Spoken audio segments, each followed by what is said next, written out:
જી sir, આપનો પરિચય. પારસ Makwana, chief officer, Veraval, Patan, સંયુક્ત નગરપાલિકા. સર, વાત કરવામાં આવે તો કોંગ્રેસના પૂર્વ ધારાસભ્યોને કોંગ્રેસ કંપની બીજા વચ્ચે આક્ષેપ કરેલો છે કે જે ઇલેક્ટ્રિકની ખરીદી નગરપાલિકા દ્વારા કરવામાં આવી છે અને તેમાં બસ મોટો ભ્રષ્ટાચાર થયો છે. શું આપવામાં આવ્યું છે?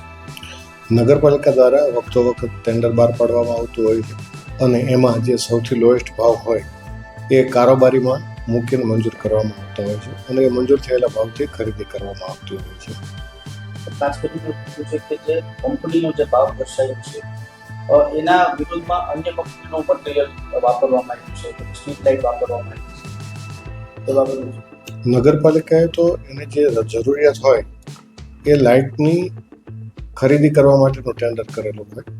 એમાં જુદી જુદી કંપનીના જે ભાવ આવ્યા હોય એ પૈકી સૌથી ઓછા ભાવ ભરાયેલા હોય એનું ટેન્ડર મંજૂર કરવામાં આવતું હોય છે. આક્ષેપ બાબતે તપાસ થશે. બિલકુલ થશે. નગરપાલિકા કોઈ પણ પ્રકારનો ભ્રષ્ટાચાર થયો હોય અને એના જો પુરાવા આવશે તો જવાબદારો સામે કાર્યવાહી પણ કરવામાં આવશે અને આ બાબતની તપાસ પણ કરવામાં આવશે.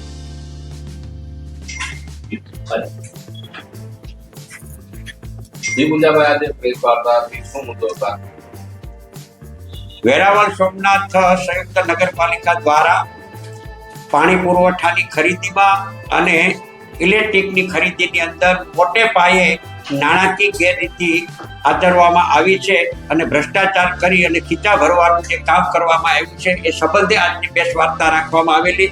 મેં નગરપાલિકા પાસેથી જાહેર માહિતી અધિકારની અંતર્ગત માહિતી મેળવેલી અને નગરપાલિકા દ્વારા મને જે માહિતી પૂરી પાડવામાં આવી છે એ માહિતીના આધારે મેં આખું અભ્યાસ કરાવડાવીને નગરપાલિકાએ જે વસ્તુની ખરીદી કરી છે એનો માર્કેટ ભાવની કઢાવણી કરાવીને જે તફાવતનો જે છે તો નોન આઈએસઆઈ અને નોન બ્રાન્ડેડ કંપનીઓનો માલ ખરીદી કરીને હલકી કક્ષાનું ગુણવત્તાનો માલ ખરીદીને અને સ્ટાન્ડર્ડ કંપનીનો ખરીદી હોય તો એના ડબલ ભાવો આપીને નગરપાલિકાના પદાધિકારીઓએ નાણાકીય જે ભ્રષ્ટાચાર આચર્યો છે એ નાણાકીય ભ્રષ્ટાચાર આચરીને મેં જે હકીકત જે કઢાવી છે નીકળ્યું છે એ ઇલેક્ટ્રિકની ખરીદીમાં અને પાણી પુરવઠાની ખરીદીની અંદર 1,41,94,000 કરતા વધુ રકમનો નાણાકીય ગેરરીતિ આચરવામાં આવી છે અને એ હકીકત આ ડોક્યુમેન્ટના આધારે મેં આજે આપની પ્રેસ વાર્તાની અંદર મેં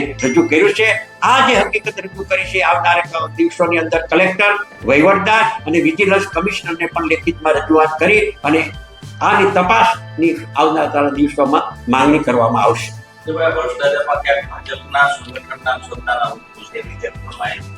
મને જે માહિતી મળી છે એ માહિતી પ્રમાણે નવાબ કન્સ્ટ્રક્શન જે છે, નવાબ કન્સ્ટ્રક્શન અને પૂજા ઇલેક્ટ્રિક જે એજન્સી જે છે, આ બંને એજન્સીઓ જે છે એ ભાજપની સાથે, ભાજપના પદાધિકારીઓની સાથે સંકળાયેલા છે અને ભાજપના કાર્યકર્તાઓ છે એવી મને પ્રાથમિક માહિતી મળી છે.